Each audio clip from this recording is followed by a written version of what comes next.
欢迎来到新闻频道，明星们很高兴您订阅了该频道。谭健次风华绝代，颜值与才华并蓄，演绎视觉与心灵的双重盛宴。最近偶然在几个综艺节目和影视片段里注意到谭健次，倒是让我对偶像明星这个词有了新的认知。说来惭愧，过去总觉得年轻艺人多少带点流量包装的悬浮感，但这位倒是让人眼前一亮，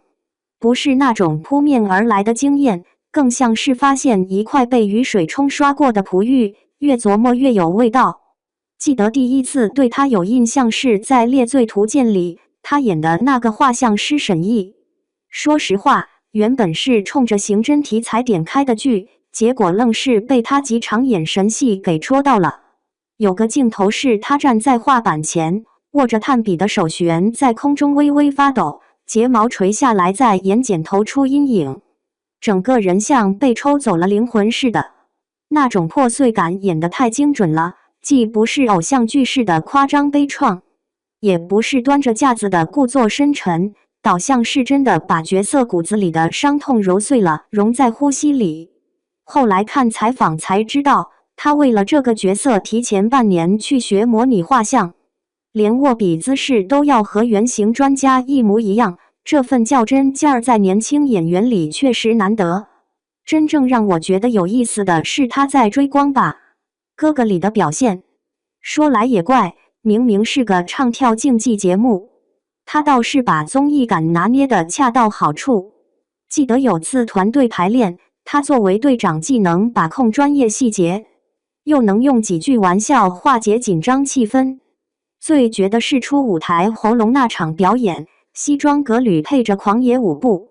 领带甩得像挣脱枷锁的锁链，踩着爵士鼓点的每个动作都带着股子雅痞劲儿。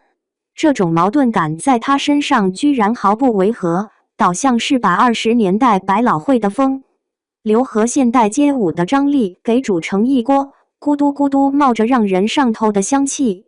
考古了些旧物料才发现，这位居然是初代男团 MIC 的成员。翻出他们10年前的打歌舞台，不得不感慨时光的神奇。当年那个染着金发在台上空翻的少年，和如今在《你好星期六》里穿着中式长衫吟诗作赋的青年，分明是同一个人，却又像是被岁月雕琢出了不同的切面。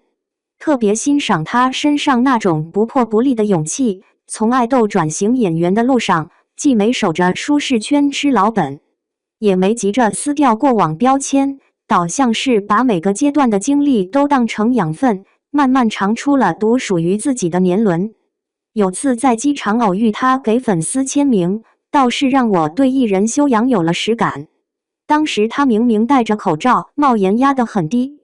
偏偏腰板挺得笔直，接信递笔都是双手，遇到小姑娘说话结巴还会特意放慢语速。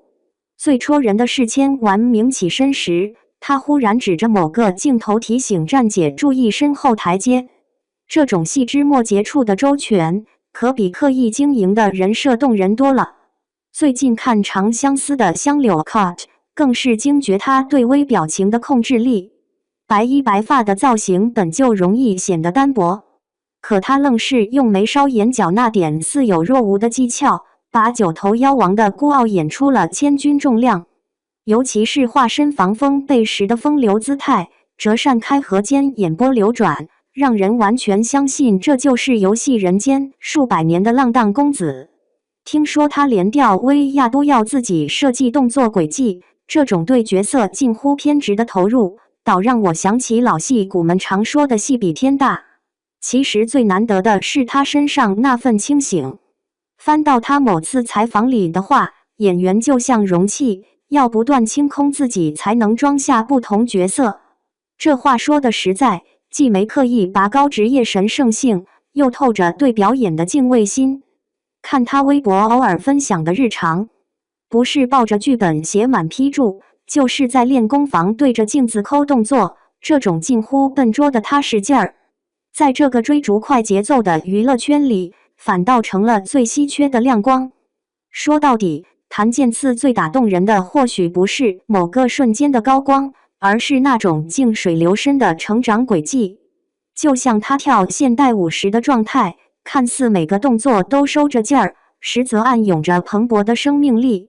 这种不疾不徐、稳扎稳打的姿态，在这个热衷造神又轻易毁神的时代，倒显得格外珍贵。期待他继续带着这份清醒与热爱，在光影世界里走出更辽阔的天地。毕竟，好演员就像陈年普洱，总要经得起时光的冲泡，才能吸出更深厚的韵味。